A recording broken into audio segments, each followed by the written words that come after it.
விஜய் காவேரி வந்து ரொம்பவே காவேரி மேலே அன்பாக இருக்காரு, பாசமாக இருக்காரு. காவேரி அதை அப்படியே ஆப்போசிட்டாக தான் புரிஞ்சு வச்சுருக்காங்க. வெண்ணிலா தான் முக்கியம் அப்படிங்கிற மாதிரி. அந்த லெட்டரை எழுதும் போதே தெரிஞ்சிருது எந்தளவு வந்து விஜய் காவேரி நேசிக்கிறாரு அப்படின்னும். அதே மாதிரி குமரன் கிட்ட வந்து சொல்லும் போதும் தெரியும் எந்த அளவுக்கு காவேரி நேசிக்கிறாருன்னு. ஆனால் காவேரி தான் விஜயை பற்றி தப்பு தப்பாக புரிஞ்சு வச்சுருக்காங்க. இதுக்கெல்லாம் காரணம் ஒரு பக்கம் ராகினி தான். இப்போ வெண்ணிலாவை விழுந்து விழுந்து கவனிச்சுக்கிறாரு விஜய். அதை பார்க்கும்போது காவேரிக்கு ரொம்பவே கஷ்டமாக இருக்குது. ஏன்னா யாருக்காக இருந்தாலும் அப்படி தான் கஷ்டமாக இருக்கும்.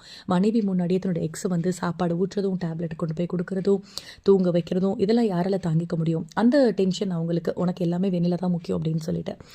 ஸோ வந்து வெண்ணிலாவுக்கு பழசெல்லாம் ஞாபகம் வந்துருச்சு அப்படின்னா விஜய் வந்து அனுப்பிடுவார் அப்படின்னு சொல்லிட்டு வெண்ணிலா கிட்ட பழைய விஷயங்கள்லாம் பேசிக்கிட்டு இருக்கும்போது தாத்தா வந்து வராரு.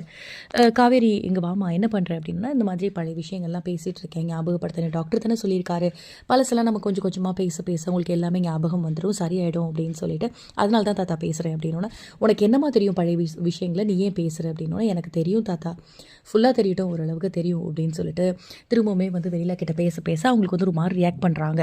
ஸோ ஒரு மாதிரி உங்களுக்கு தலையெல்லாம் வலிக்கிற மாதிரி இருக்குது, கத்துறாங்க.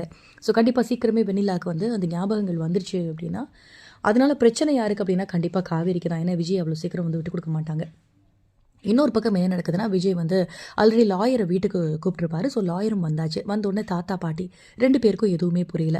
என்ன விஜய் லாயர் வந்திருக்காரு அப்படின்னு சொல்லும்போது, ஆஃபீஸில் நான் காவேரிக்கு ஈக்குவல் ஷேர் கொடுக்கலான்னு இருக்கேன். ஸோ அதை பற்றின ஒரு கான்ட்ராக்ட் போட்டுக்கலாம் அப்படிங்கிறதுனால தான் லாயரை வர சொல்கிறேன் அப்படின்னா ரொம்ப சந்தோஷமாக இருக்குது தாத்தாக்கும் பாட்டிக்கும். ஸோ லாயர் வந்து உட்காந்துருக்கும் போது இவங்க எல்லாருமே பேசும்போது ஸ்டெப்ஸ்லேருந்து இறங்குறாங்க காவேரி. ஸோ இவங்கள பார்க்குறாங்க காவேரி. என்ன நடக்குதுன்னு தெரியல, எதுக்காக லாயர் வந்திருப்பார் அப்படின்னு அவங்களே ஒரே கன்ஃபியூஷன். ஸோ இந்த விஷயங்கள் எல்லாம் தெளிவாகவே நின்று பார்க்குறாங்க ராகினி. சரி எப்போவுமே டீஸ் பண்ணணுமே காவேரியை அப்படிங்கிறதுனால காவேரி கிட்ட பேசுகிறாங்க. விஜய் ஏதோ டிவோர்ஸ் பற்றிலாம் பேசிகிட்டு இருக்கான், எதுக்காக லாயரை வர சொல்லியிருக்கான் தெரியுமா அப்படிங்கிற மாதிரி பேச, நீ தேவையில்லாமல் பேசாத, என்ன இந்த வீட்டை விட்டு வெளியில் அனுப்பணும் தானே, அது நடக்காது, எனக்கு விஜய் மேலே நிறையவே நம்பிக்கை இருக்குது, நீ இதில் வந்து எதுவுமே தலையிட வேண்டாம் அப்படின்னு சொல்லும்போது, இன்னொரு விஷயம் எனக்கு காதில் விழுந்துச்சு காவேரி அப்படின்னு வந்து ஒரு பக்கம் ராகினி சொல்ல, என்ன அப்படின்னா கான்ட்ராக்ட் அப்படின்னு ஏதோ பேசிக்கிட்டாங்களே அப்படின்னு சொன்ன உடனே அப்படியே காவேரிக்கு ஃபேஸ் சேஞ்ச் ஆயிடுச்சு. என்ன கான்ட்ராக்ட்னோடனே இப்போ முகமே மாறுதே, ஏதோ இதில் விஷயம் இருக்கே அப்படிங்கிற மாதிரி ராகினி ஒரு பக்கம் யோசிக்க ஆரம்பிக்கிறாங்க. ஸோ இப்போது விஜய் வந்து கையெழுத்து போடுறதுக்காக காவேரியை கூப்பிடுறாரு. காவேரி காவேரின்னு கத்துறாரு. காவேரியும் போகிறாங்க. ஸோ லாயர் முன்னாடி வந்து எதுவுமே படித்து பார்க்கல அந்த ஒரு கான்ட்ராக்டில் என்ன இருக்குது அப்படின்னு சொல்லிட்டு. ஸோ படித்து பார்த்துருந்தாலாவது ஏதாவது தெரிஞ்சிருக்கும் காவேரிக்கு. பட் வேகமாக சைனை போடுறாங்க. சைனை போட்டு கொடுத்த உடனே லாயரும் போயாச்சு.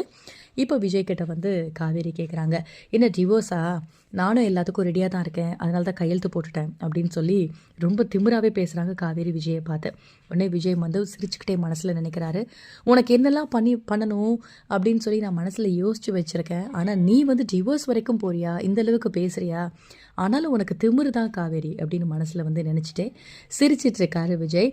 ஸோ வந்து காவேரி எப்படி முறைச்சிட்டே வந்து போயிடுறாங்க. ஸோ அப்கமிங்கில் என்ன நடக்க போகுது, ஒரு வேளை வந்து வெண்ணிலாவுக்கு பழைய ஞாபகங்கள்லாம் வந்த உடனே வெண்ணிலா கண்டிப்பாக விஜயை புரிஞ்சுட்டு போயிடுவாங்க அப்படின்னு தான் விஜய் நினச்சிட்ருக்காரு. பட் அப்படி நடக்கிறதுக்கு வாய்ப்பே கிடையாது. அவ்வளோ சீக்கிரம் விஜய் வந்து வெண்ணிலா வந்து விஜயை விட்டு கொடுக்க மாட்டாங்க. ஏன்னா இப்போ இருக்கிறது எதுவுமே ஞாபகம் இல்லை, விஜய் மட்டும்தான் வெண்ணிலாவுக்கு ஞாபகம் இருக்குன்றப்போ விட்டு கொடுத்துட்டு போவாங்களா, மாட்டாங்க. இன்னுமே வந்து காவேரிக்கு நிறைய ப்ராப்ளம்ஸ் தான் வரப்போகுது. இதை வச்சு என்னெல்லாம் கேம் ப்ளே பண்ண போகிறாங்க ராகினி அப்படிங்கிறதெல்லாம் வெயிட் பண்ணி பார்க்கலாம். ஸோ இந்த சீரியல் கொஞ்ச நாள் ரொம்பவே கொஞ்சம் இழுத்துட்டு இருக்காங்க, கொஞ்சம் விறுவிறுப்பாக கொண்டு போனால் நல்லாயிருக்கும் அப்படின்னு நான் நினைக்கிறேன். நீங்கள் என்ன நினைக்கிறீங்க அப்படிங்கிறத கமெண்ட் செக்ஷனில் சொல்லுங்கள். இந்த மாதிரி அப்டேட்க்கு மறக்காமல் நம்ம சேனலை சப்ஸ்கிரைப் பண்ணுங்கள். தேங்க்யூ.